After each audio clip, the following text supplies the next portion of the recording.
दोस्तों राधे राधे। आज श्रावण मास के शुक्ल पक्ष की पुत्रदा एकादशी है। दोस्तों, हिंदू धर्म में एकादशी का विशेष महत्व है। भगवान विष्णु को समर्पित इस दिन विधिवत पूजा करने के साथ साथ व्रत रखने से सुख समृद्धि धन संपदा के साथ साथ संतान सुख की प्राप्ति होती है। इस दिन मनचाही इच्छा पूरी होती है। दोस्तों, जैसा नाम है पुत्रदा एकादशी, उसी के अनुसार इस व्रत को करने से संतान की प्राप्ति होती है। ऐसे ही श्रावण मास के शुक्ल पक्ष की एकादशी को पुत्रदा एकादशी कहा जाता है। यह एकादशी काफ़ी शुभ मानी जाती है। इस दिन संतान की प्राप्ति, खुशहाली और तरक्की के लिए व्रत रखा जाता है। इस बार सावन माह की पुत्रदा एकादशी का व्रत यह 16 अगस्त को रखा जा रहा है। इस दिन भगवान विष्णु की विधिवत पूजा करने के साथ साथ अंत में इस व्रत कथा का पाठ अवश्य करना चाहिए या फिर इसको किसी से सुनना चाहिए। इससे आपकी पूजा पूर्ण मानी जाती है। आइए जानते हैं पुत्रदा एकादशी की संपूर्ण व्रत कथा। इस एकादशी के महत्व के बारे में स्वयं श्री कृष्ण ने अर्जुन को बताया था। अर्जुन ने एकादशी के व्रत के महत्व के बारे में सुनते हुए श्री कृष्ण से पूछा, हे प्रभु, मुझे अब आप श्रावण माह के शुक्ल पक्ष की एकादशी की व्रत कथा सुनाने की कृपा करें। इसके बाद श्री कृष्ण ने कहा, हे धनुर्धर, श्रावण मास के शुक्ल पक्ष की एकादशी की कथा को सुनने मात्र से अनंत यज्ञ के बराबर फलों की प्राप्ति होती है। द्वापर युग के आरंभ में श्री महिष्मती नाम की एक नगरी थी। इस नगरी में महीजीत नाम का एक राजा राज्य करता था, जो बड़ा ही शांति एवं धर्मप्रिय था। लेकिन उसको कोई संतान नहीं थी, जिसके कारण वह काफ़ी परेशान रहता था। अपनी वृद्धावस्था आती देख राजा ने प्रजा के प्रतिनिधियों को बुलाया और उनसे कहा कि हे प्रजाजनों, मेरे खजाने में किसी भी प्रकार का अन्याय या पाप के द्वारा एकत्र किया हुआ धन नहीं है। न ही मैंने कभी देवी देवता और ब्राह्मणों का धन छीना है।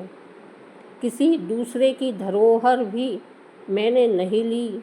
मैंने हमेशा प्रजा को अपने पुत्र के समान माना है और उनका पालन कर रहा हूँ। मैं अपराधियों को पुत्र तथा बांधवों की तरह दंड देता रहा। कभी किसी से घृणा नहीं की, सबका समान माना है। सज्जनों की सदा पूजा करता हूँ। इस प्रकार धर्मयुक्त राज करते हुए भी मेरे पुत्र नहीं हैं। सो मैं अत्यंत दुख पा रहा हूँ। इसका क्या कारण है? राजा महीजीत की इस बात को विचारने के लिए मंत्री तथा प्रजा के प्रतिनिधि वन को गए। वहाँ बड़े बड़े ऋषि मुनियों के दर्शन किए। राजा की उत्तम कामना की पूर्ति के लिए किसी श्रेष्ठ तपस्वी मुनि को देखते फिरते रहे।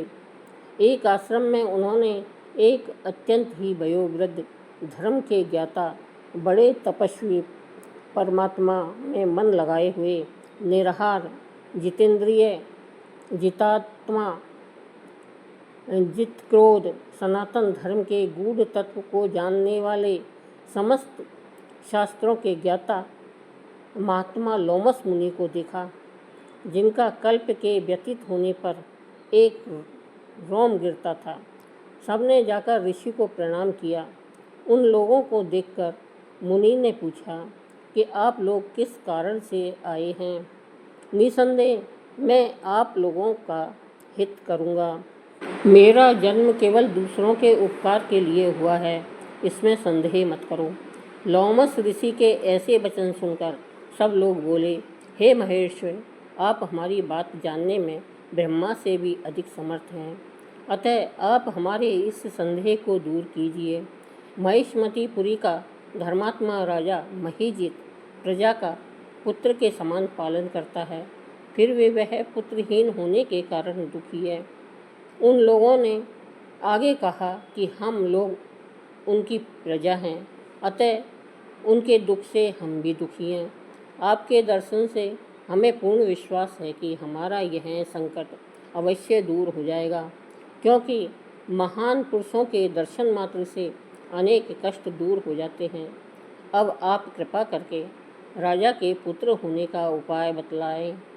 यह वार्ता सुनकर ऋषि ने थोड़ी देर के लिए नेत्र बंद किए और राजा के पूर्व जन्म का वृतांत जानकर कहने लगे कि यह राजा पूर्व जन्म में एक निर्धन वैश्य था।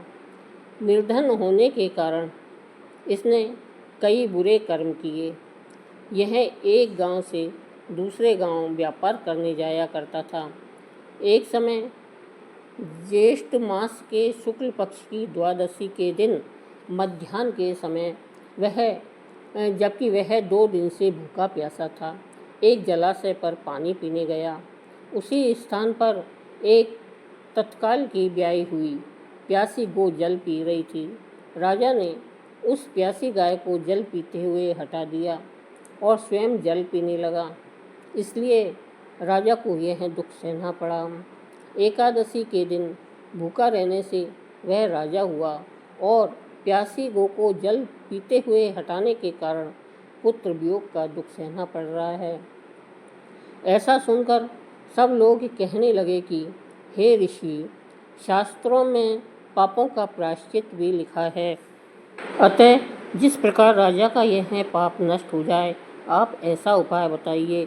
लोमेश मसीह कहने लगे कि श्रावण शुक्ल पक्ष की एकादशी को, जिसे पुत्रदा एकादशी भी कहते हैं, तुम सब लोग व्रत करो और रात्रि का जागरण करो, तो इसे राजा का यह पूर्व जन्म का पाप अवश्य ही नष्ट हो जाएगा। साथ ही राजा को पुत्र की अवश्य प्राप्ति होगी।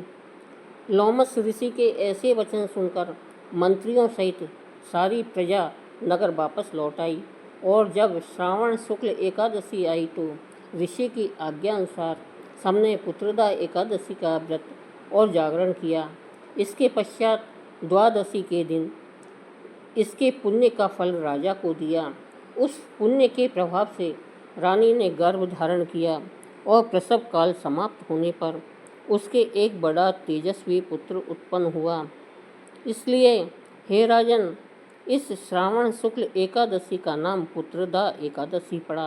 अतः संतान सुख की इच्छा हासिल करने वाले इस व्रत को अवश्य करें। इसके महत्म को सुनने से मनुष्य सब पापों से मुक्त हो जाता है और इस लोक में संतान सुख भोग कर परलोक में स्वर्ग को प्राप्त करता है। बोलो विष्णुदेव भगवान की जय।